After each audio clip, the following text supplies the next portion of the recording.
Ele é a personificação do medo no reino. Uma figura solitária envolta em trevas, consumida por um desejo absoluto de poder. Mas o verdadeiro horror do Vingador não está na aparência. Está naquilo que ele rejeitou dentro de si. O Vingador não é apenas um vilão de Caverna do Dragão. Ele é um retrato daquilo que acontece quando alguém rompe consigo mesmo.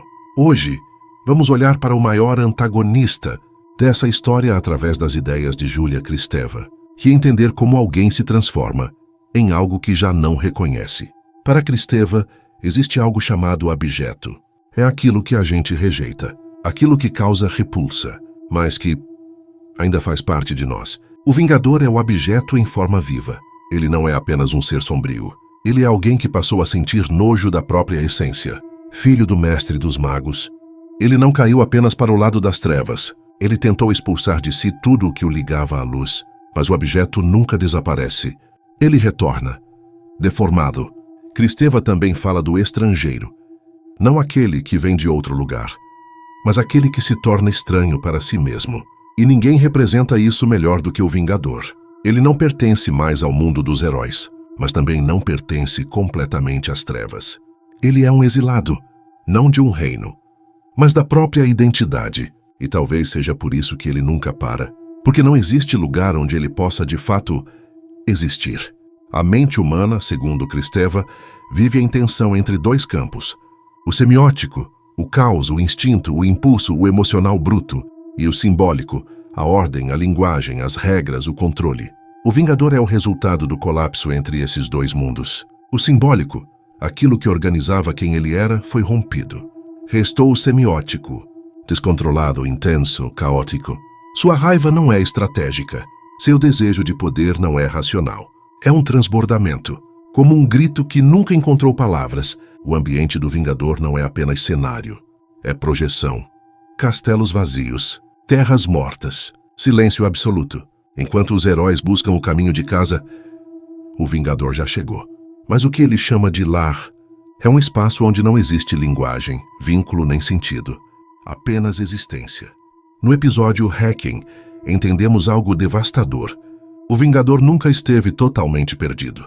Ele está preso entre o que foi e o que se tornou. Entre o simbólico que ele destruiu e o semiótico que o consome. Ele não é livre nem como humano, nem como monstro. Ele é a própria prisão. O Vingador não é assustador porque é poderoso. Ele é assustador porque é possível. Ele representa o que acontece quando alguém rejeita partes essenciais de si, até se tornar um estranho para si mesmo. Quando o abjeto domina, quando o vínculo com o simbólico se rompe, quando o caos interno não encontra forma, o resultado não é liberdade. É isolamento. No fim, o Vingador não quer apenas poder. Ele quer, de alguma forma impossível, voltar a ser alguém. Quer existir sem o peso das escolhas que o consumiram.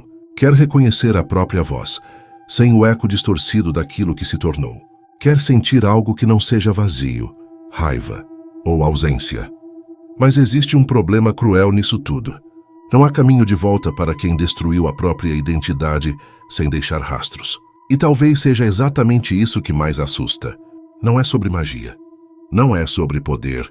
Nem sobre batalhas épicas entre o bem e o mal. Não é um monstro lutando contra heróis. É alguém tentando desesperadamente fugir de si mesmo. E quanto mais ele foge, mais se aproxima daquilo que tenta evitar. Porque o verdadeiro inimigo nunca esteve fora.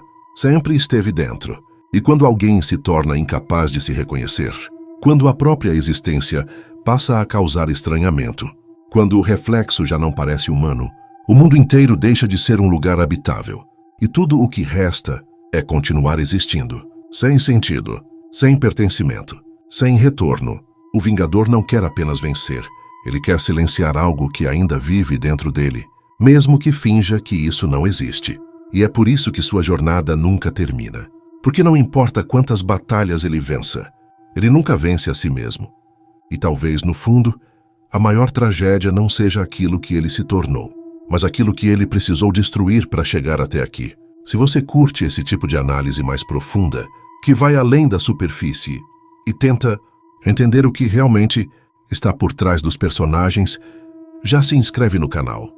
Deixa o like, comenta aqui embaixo o que achou dessa interpretação e compartilha com alguém que também gosta desse lado mais filosófico das histórias.